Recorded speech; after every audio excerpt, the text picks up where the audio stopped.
لال colour کے subscribe button دبا کر ہمارے چینل کو سبسکرائب کرنا نہ بھولیں اور ساتھ میں بیل آئیکن بھی دبا لیں۔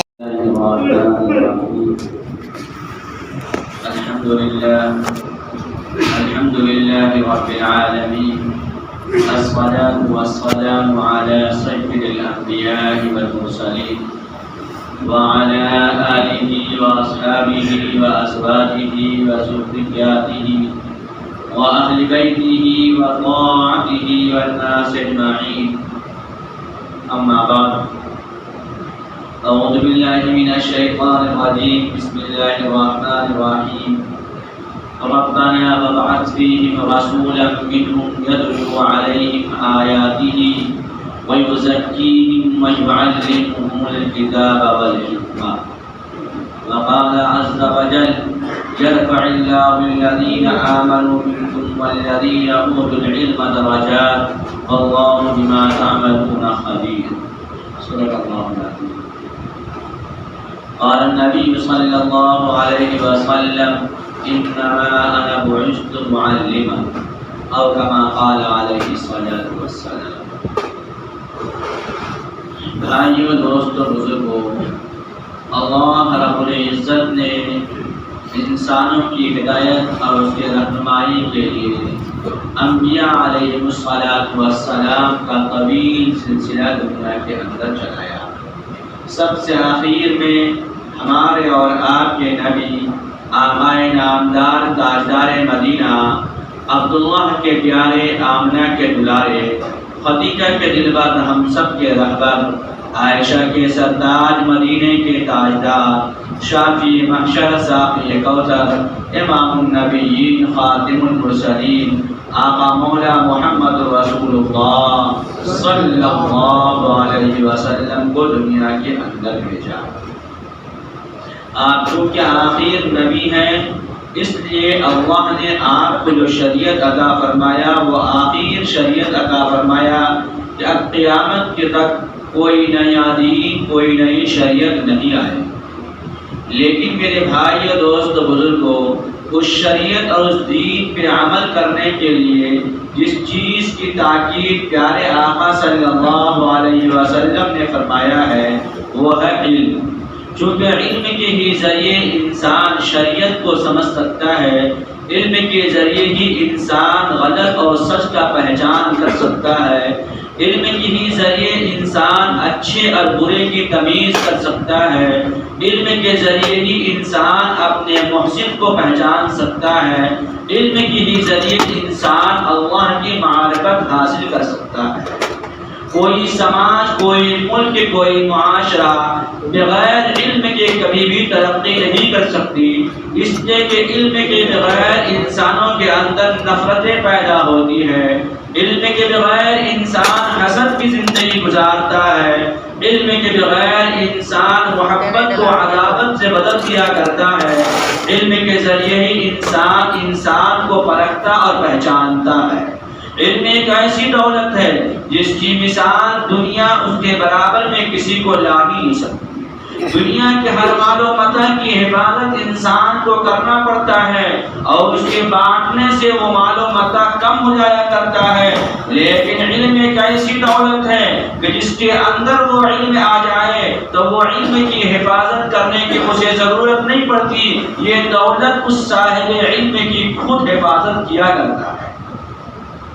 علم وہ کمال کی چیز ہے اور علم وہ خزانہ ہے کہ اس کو جتنا بانٹا جائے اتنا اس کے اندر اضافہ ہوا کرتا ہے اور یہ پھیلتا اور بڑھتا ہے۔ علم ہی وہ دولت ہے جس کے ذریعے اللہ رب العزت نے قرآن کریم کے اندر لوگوں کے سربلندی اور اس کے آگے بڑھنے کا ذریعہ ارشاد فرمایا۔ چنانچہ قرآن کریم نے فرمایا: یرفع اللہ الذین آمنوا منکم والذین اوتوا العلم درجات، کہ ہم نے تمہارے جو درجات بلند کیے وہ تمہارے علم کے ذریعے کیے، کہ جس کے پاس علم ہے وہ درجات میں بڑھے ہوئے ہیں، اس لیے کہ وہ قرآن و حدیث کا جاننے والا ہے۔ ایک موقع پہ ہمارے نبی نے فرمایا انما انا بعثت معلما، کہ مجھے تو اللہ نے معلم بنا کر بھیجا ہے، پڑھانے کے لیے اور تعلیم دینے کے لیے دنیا کے اندر بھیجا ہے، تاکہ ہم لوگوں کو تعلیم کے دولت سے آراستہ کریں۔ پیارے آقا صلی اللہ علیہ وسلم سے پہلے دنیا کے اندر انسان تو تھے، لیکن ان کے اندر انسانیت نہیں تھی۔ بھائی بھائی کا دشمن تو تھا ہی، ایک باپ اپنی بیٹی کا دشمن ہوتا تھا کہ اس کو زندہ درگور کر دیا کرتا تھا۔ دشمنی کی انتہا تھی۔ اس دشمنی سے نکال کر ہر ایک کا مقام بنانے والا جو ذریعہ بنا ہے وہ علم ہے، اس لیے کہ علم ہر ایک کا پہچان کیا کرتا ہے، علم میں بڑے چھوٹوں میں فرق بتایا کرتا ہے۔ ایک موقع پہ پیارے آقا اللہ رب العزت نے قرآن کریم کے اندر مثال دے کر فرمایا وَمَا يَسْتَوِي الْأَعْمَى وَالْبَصِيرُ وَلَا الظُّلُمَاتُ وَلَا النُّورُ وَلَا الظِّلُّ وَلَا الْحَرُورُ وَمَا يَسْتَوِي الْأَحْيَاءُ وَلَا الْأَمْوَاتُ۔ کیا روشنی وَمَا يَسْتَوِي الْأَعْمَى وَالْبَصِيرُ، کیا بینا اور نابینا، اندھا اور آنکھ والا برابر ہو سکتا ہے؟ کیا روشنی اور تاریکی برابر ہو سکتی ہے؟ کیا ایک انسان زندہ اور ایک مردہ دونوں برابر ہو سکتا ہے؟ فرمایا جب یہ برابر نہیں ہو سکتا تو ایسا ہی ایک علم والا اور ایک بغیر علم والا برابر نہیں ہو سکتا ہے۔ علم والے کے بارے میں ابن ماجہ کے اندر روایت ہے، پیارے آقا صلی اللہ علیہ وسلم نے فرمایا کہ ایک عالم کی فضیلت ایسے ہی ہے جیسے تم میں سے ادنا کے اوپر ہماری فضیلت ہے۔ عالم کا مقام و مرتبہ پیارے آقا صلی اللہ علیہ وسلم نے دنیا کے بہت سارے شعبہ میں کام کرنے والے لوگ ہیں اور بہت سارے کام کرتے ہیں۔ ایک مجاہد جہاد کیا کرتا ہے، ایک داعی دعوت دیا کرتا ہے، ہر ایک شعبے میں کام کرنے والے کام کرتے ہیں، لیکن پیارے آقا نے کسی کو یہ نہیں فرمایا کہ یہ میرا وارث ہے، بلکہ وارث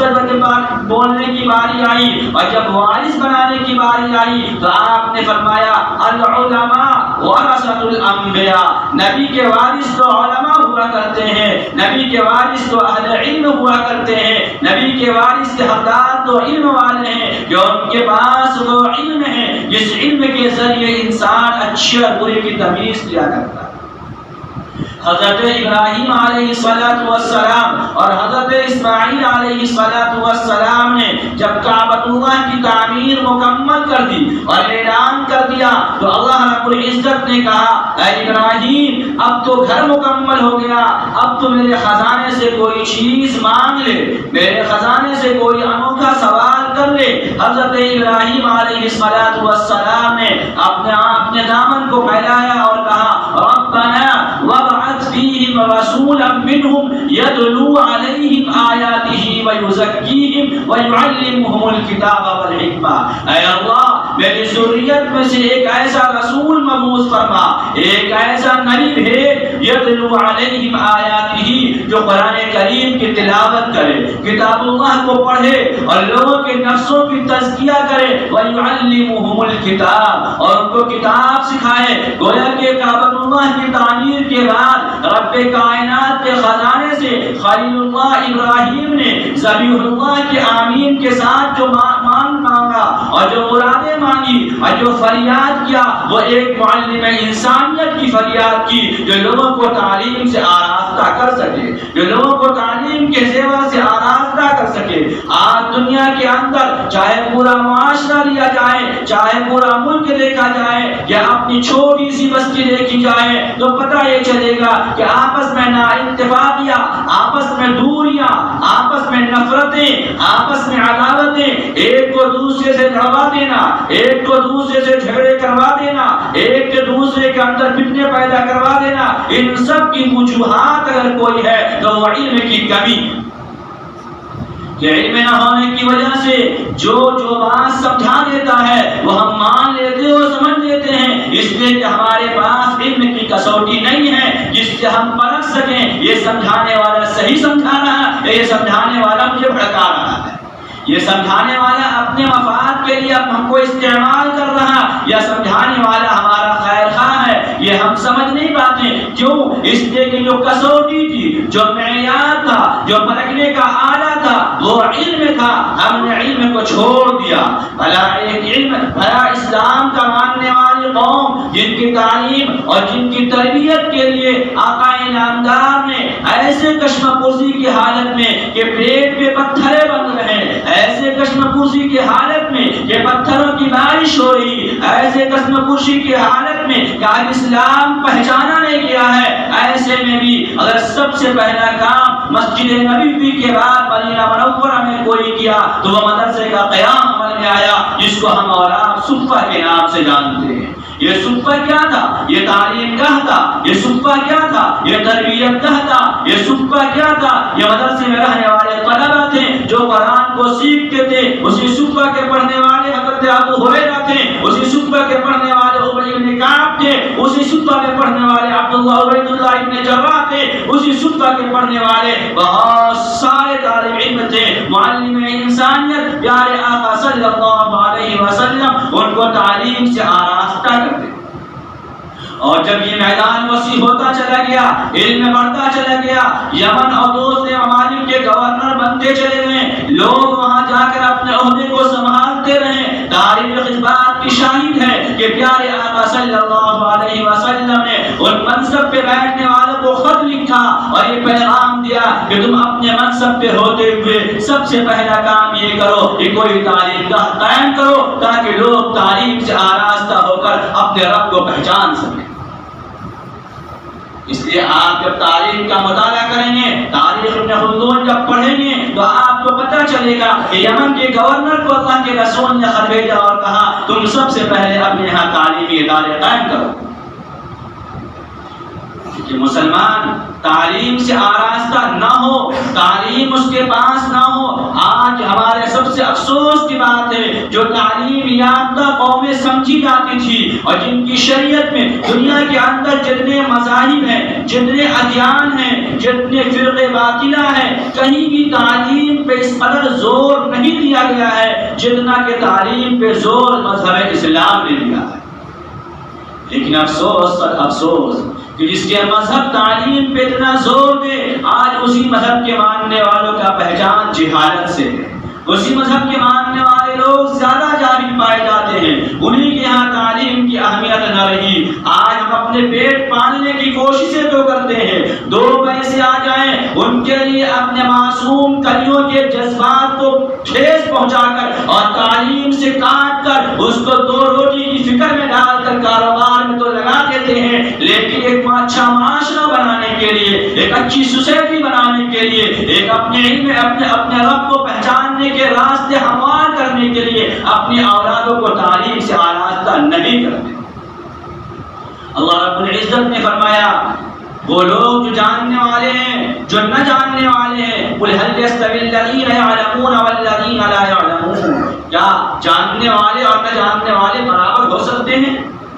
یہ دونوں برابر ہو ہی نہیں سکتے۔ علم تو ایک ایسی دولت ہے کہ اگر آدمی علم حاصل نہ کرے اور علم نہ سیکھے تو پھر اس کی دنیاوی زندگی تاریک ہے، تنگ ہے۔ اس لیے کہ اگر علم نہ ہو تو پھر اسے نماز کے فرائض کا بھی پتہ نہ ہوگا، اگر علم نہ ہو تو کس سے نکاح کرنا چاہیے کس سے نہ کرنا چاہیے اس کا بھی علم نہ ہوگا، اگر اس کے پاس علم نہ ہو تو پھر وہ نماز کو بھی صحیح نہیں پڑھ سکتا ہے، اگر اس کے پاس علم نہ ہو تو دنیا کی تنگی کا شکار بن جائے گا۔ اس لیے کہ اللہ رب العزت نے قرآن کریم کو عطا ہی اس لیے کیا ہے تاکہ اس علم کے ذریعے انسان آگے بڑھے، اور علم کے ذریعے آج ہم جو ذلیل ہو رہے ہیں اس کی وجہ یہ ہے، برا نہ ماننا، آج ہماری ذلت کی جہاں بہت ساری وجہ ہے وہاں ان میں سے ایک وجہ یہ بھی ہے کہ ہم نے تعلیم کو نیچے درجے میں لے آیا اور تعلیم کو اپنے لیے ضروری نہیں سمجھا۔ قرآن کا سیکھنا، قرآن کا سکھانا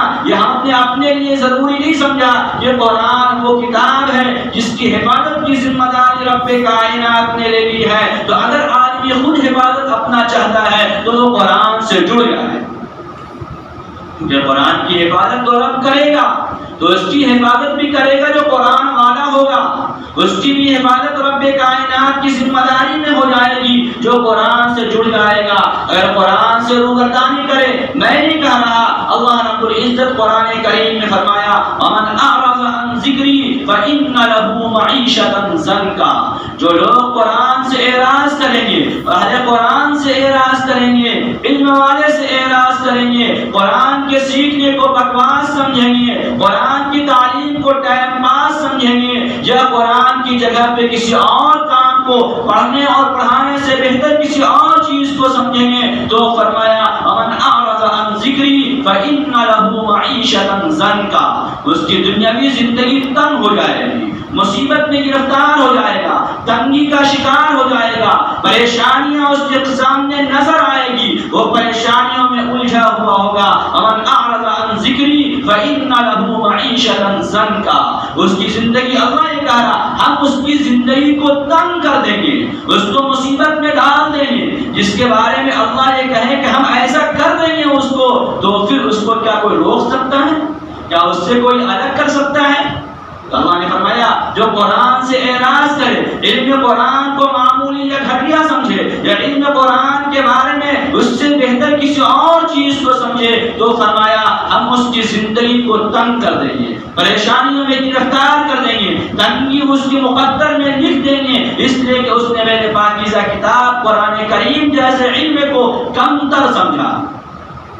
اور کیا کریں گے؟ چلو دنیاوی زندگی اگر تنگ ہو گئی، چند سال کا معاملات ہے، یہ زندگی ختم ہو جائے گی، آگے کوئی بات نہیں۔ فرمایا نہیں، جو اعراض کرے گا، قرآن کی تعلیم کو کمتر سمجھے گا، قرآن کے سیکھنے سکھانے میں وقت دینے کو بیکار سمجھے گا، اور اس کو یہ کوئی کام نہ سمجھے گا، تو کل قیامت کے دن اس کے ساتھ معاملات کیا ہوں گے؟ فَإِنَّ لَهُ مَعِيشَةً ضَنكًا وَنَحْشُرُهُ يَوْمَ الْقِيَامَةِ أَعْمَىٰ، قیامت کے دن اندھا اٹھائیں گے۔ دنیا کے اندر آنکھ والا ہے، لیکن پھر قیامت کے دن اس کا حشر جو ہوگا، میدان محشر میں لایا جائے گا، وہ نابینا ہوگا، اندھا ہوگا۔ اسے یاد ہوگا کہ ہم دنیا کی چیزوں کو دیکھتے تھے، دنیا کی رنگ و روپ سے فائدہ اٹھاتے تھے، دنیا کی چیزوں سے ہم نفع اٹھایا کرتے تھے، آج میری آنکھیں بند کیوں ہو گئی، آج ہم اندھے کیوں ہو گئے؟ وہ اللہ سے کہے گا قال ربی لما حشرتنی اعمی، اے میرے رب میں اندھا کیوں ہو گیا، مجھے نظر کیوں نہیں آ رہی؟ میں دنیا میں دیکھنے والا تھا، اور دنیا کی چیزوں کو دیکھنے کے چکر میں تو قرآن کو چھوڑنے والا تھا۔ تو اللہ فرمائے گا قال كذلك أتتك آياتنا فنسيتها وكذلك اليوم تنسى، اے میرے بندے تو نے دنیا میں میرے قرآن کو پس پش ڈال دیا تھا، بھول گیا تھا، یہ قرآن مجھ سے کیا مطالبہ کرتا ہے، قرآن مجھ سے کیا کہتا ہے، قرآن بھی سیکھنے کی چیز ہے، قرآن بھی پڑھنے کی چیز ہے، قرآن بھی یاد کرنے کی چیز ہے، تم بھول گئے تھے۔ قال كذلك أتتك آياتنا، میری نشانیوں کو بھول گئے تھے، میری نشانیوں پہ غور نہیں کرتے تھے، میرے نبی کے فرمان کو سیکھنا اپنے لیے فخر نہیں سمجھتے تھے، اس لیے آج تمہیں جس طریقے سے تم دنیا میں میری کتاب اور میری نشانیوں کو بھول گئے تھے، آنکھ بند کر لیے تھے، اس معاملات میں اندھے بن گئے تھے، تو آج تمہیں اندھا بنا دیا ہے۔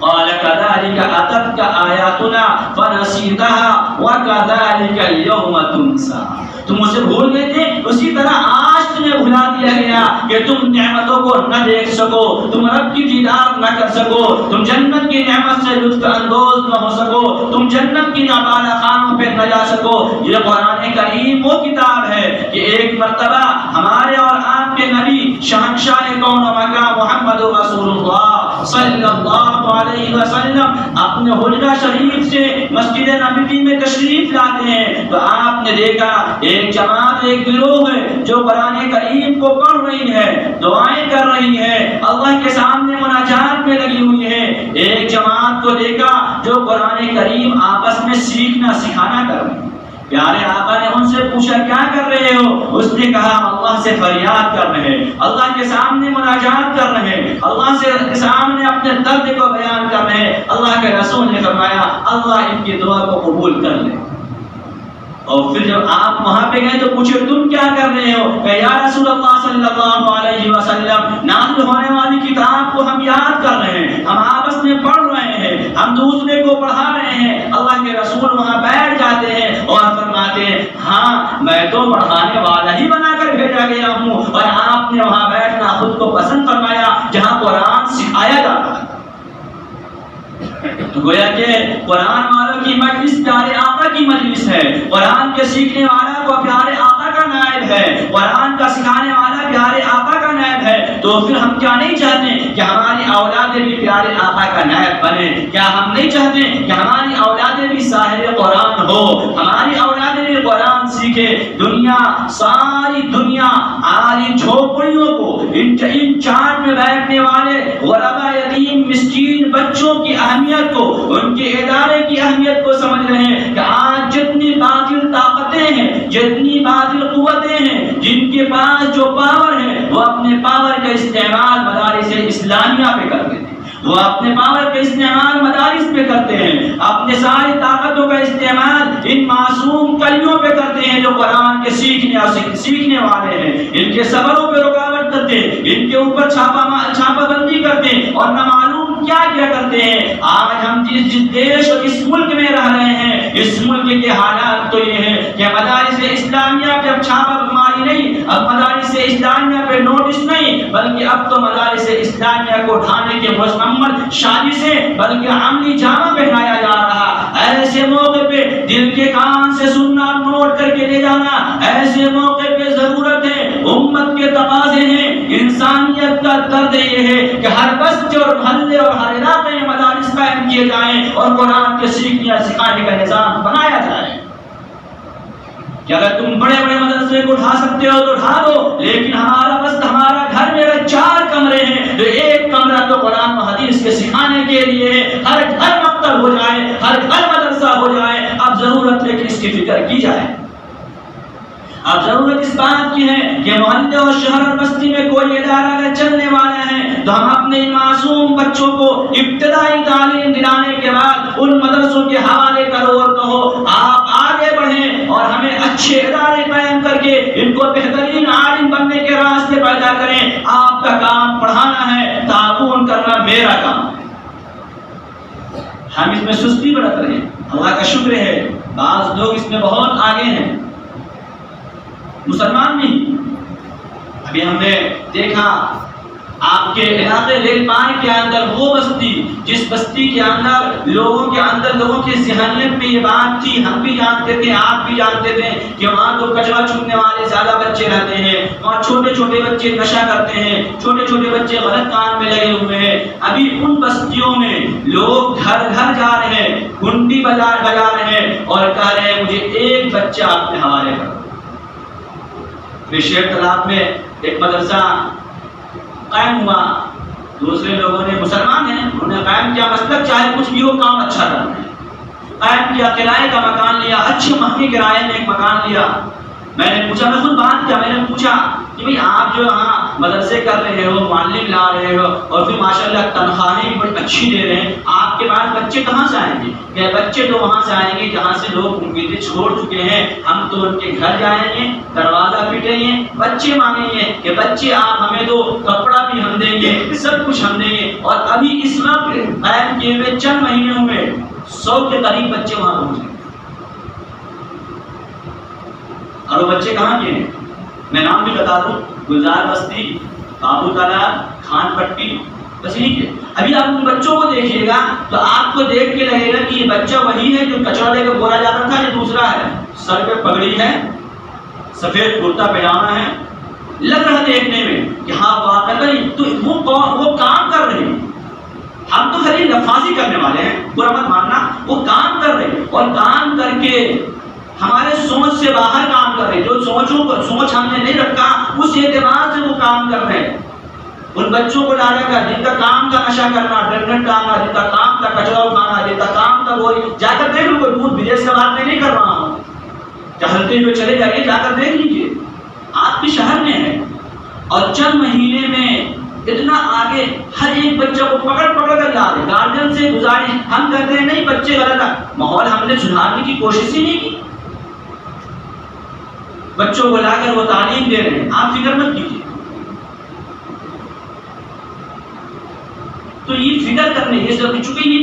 خامی یہ بات سمجھ میں آ گئی کہ نہیں، بڑے ادارے جن کی پوری شہرت ہے، یہ ادارے تو اب سرکار کی نظر میں ہے، تو ہمیں ضرورت اس بات کی ہے کہ ہم اپنے نسلوں کو تعلیم یافتہ بنانے کے لیے وہ خفیہ ادارے قائم کریں جن کی خبر کسی کا نہ ہو اور مال تیار ہوتا رہے۔ یہ کام کر، اور ایک بڑی فکر کے ساتھ، بڑی ذمہ داری کے ساتھ، تو کیا ہم یہ کام نہیں کر سکتے؟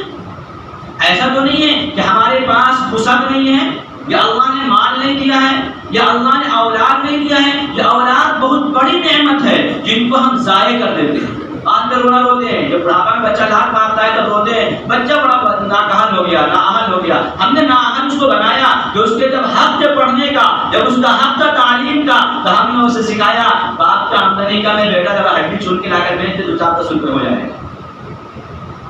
اور جب وہ لات مارتا تو لگ رہا ہے کہ نہیں بڑا نقصان ہوگا۔ ہم اس نے حق مارے تو ہمیں یاد نہیں آیا کہ یہ اس طرح اس لیے ہوا کہ ہم نے اس کا شروع میں حق مار دیا۔ اگر اسے حق دیا ہوتا اور تعلیم سے آراستہ کیے ہوتے اور تعلیم کے زیور اس کے پاس ہوتی تو یہ ہر ایک کی عزت کیا کرنے والا ہوتا،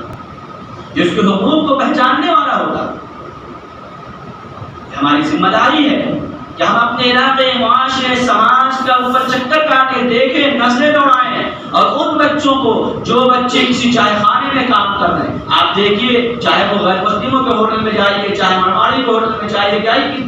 کسی بس اسٹینڈ پہ، کسی اسٹیشن پہ اگر آپ نظر دوڑائیے، یہ مانگنے والے، چائے خانے میں کام کرنے والے، ٹرین کے ڈبوں میں اپنے کپڑوں سے صاف کرنے والے، یہ اکثریت مسلمانوں کی ہے۔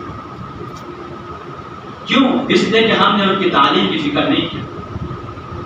ہم ان کو تعلیم سے آراستہ کرنے کی کوشش نہیں کیا۔ تعلیم تو وہ زیور ہے کہ اس کے ذریعے انسان کا تعلق اپنے رب سے جڑتا ہے۔ جو تعلیم مسلمانوں کے پاس ہے،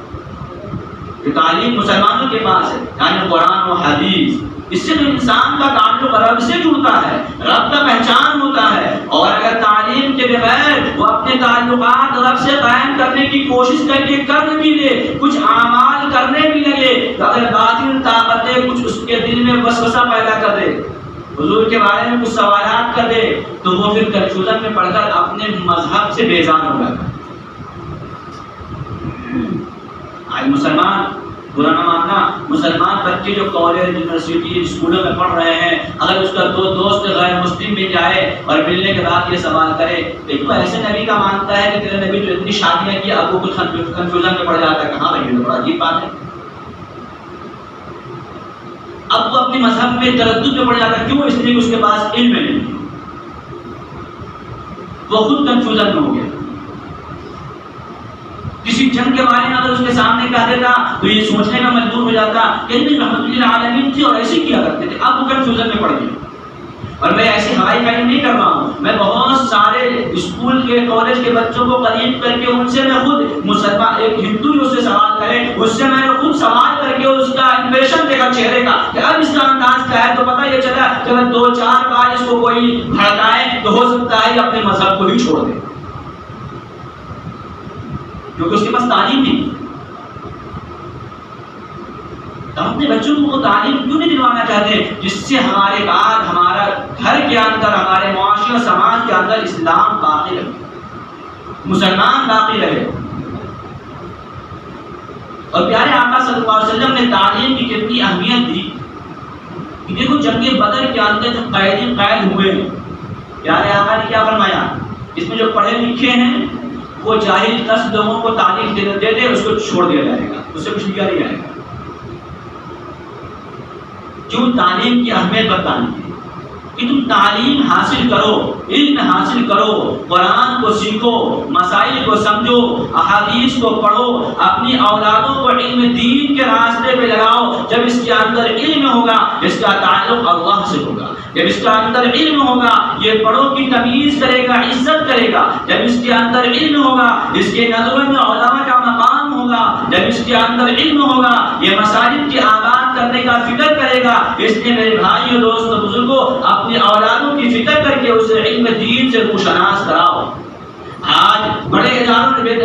نظروں میں ہیں، ہم اپنے محلے، بستی، میں تو یہ کہتا ہوں کہ ہر گھر والا یہ سوچ لے میرا ایک گھر کا کمرہ یہ مکتب ہوگا، ہمارے محلے کے بچے یہاں آ کر قرآن سیکھیں گے، ہمارے محلے کے بچے آ کر یہاں پہ حدیث سیکھیں گے، ہمارے محلے کے بچے آ کر یہاں نماز اور وضو کے فرائض سیکھیں گے، ہمارے محلے کے بچے یہاں آ کر قرآن کو سیکھیں گے۔ اس کے لیے ہر ایک آدمی فکر کرے، ہر ایک آدمی کوشش کرے کہ نہیں، مکتب کا نظام جب تک ہمارے علاقے ہمارے بستی میں ہوگی، ہمارے بچے تعلیم سے روشناس ہوں گے، قرآن کے پڑھنے والے ہوں گے، نماز کے سیکھنے والے ہوں گے، بڑے چھوٹے کی تمیز ان کے پاس ہوگی، پیارے آقا صلی اللہ علیہ وسلم کی موٹی موٹی جو سیرت ہے ان کو وہ جاننے والے ہوں گے۔ اس لیے میرے بھائی اپنے اولادوں کو، یہ اولاد قیمتی سرمایہ اللہ نے دیا ہے، ان کو یوں ہی سڑکوں پہ ضائع مت کرو، ان کو موبائلوں کی عادی مت بناؤ، ان کو 2 4 10 روپے آمدنی کے خاطر ان کو کام میں مت لگاؤ۔ یہ کام کرنے کے جب ان کی عمر آئے گی یہ کریں گے، ان کی عمر تعلیم حاصل کرنے کا ہے، ان کا عمر علم حاصل کرنے کا ہے، ان کا عمر دین سیکھنے کا ہے، ان کا عمر قرآن سے جڑنے کا ہے۔ ورنہ بڑے لوگ جو اپنے کاروبار میں لگے ہوئے ہیں، ہم اپنا کتنا وقت نکال سکتے ہیں، ہمارے پاس راستے ہیں،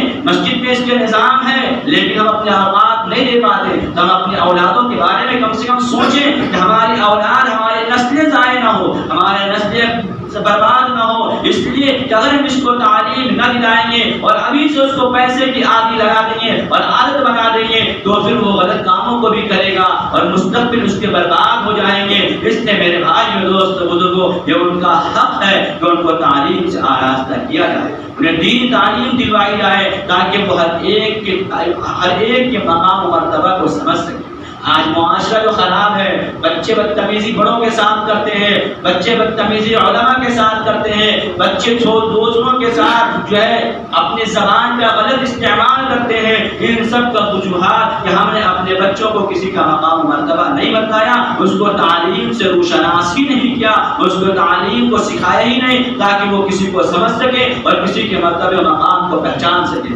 اس لیے میرے بھائی اور دوست بزرگوں، فکر کریں، اپنے بستی اپنے علاقے میں سروے کریں اور دیکھیں کون ایسے گارجن ہیں جو غربت کے بنا پہ یا کسی بنا پہ اپنے بچے کو کام میں لگا دیے اور پڑھنے کے قابل ہیں، ان سے بات کریں اور ان بچوں کو ان کیچڑوں اور نالوں سے نکالو اور ان کو نکال کے تعلیم گاہوں میں دو۔ اگر یہ تعلیم یافتہ ہوں گے ہمارا معاشرہ کچھ دن میں اچھا ہو جائے گا، ورنہ معاشرہ دن بدن اور خراب ہوتے چلے جائیں گے۔ اللہ ہمیں سمجھ کے توفیق عطا